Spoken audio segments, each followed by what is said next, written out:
இன்னைக்கு நாம எல்லாருக்கும் பிடிச்ச சாட் ஐட்டம் பானிபூரியோட மசாலாவும் பானியும் வீட்லயே எப்படி செய்யறதுன்னு பார்க்கலாம் வாங்க.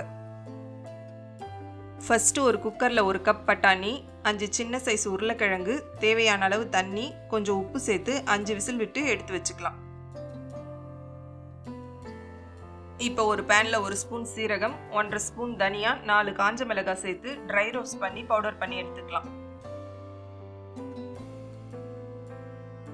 இப்போ ஒரு மிக்ஸி ஜாரில் கொஞ்சம் புதினா, கொஞ்சம் கொத்தமல்லி, 4 பச்சை மிளகாய், சின்ன சைஸ் இஞ்சி, கொஞ்சம் புளி கரைச்சல் சேர்த்து நல்லா கிரைண்ட் பண்ணி ஒரு பவுலில் ஃபில்டர் பண்ணி எடுத்துக்கலாம்.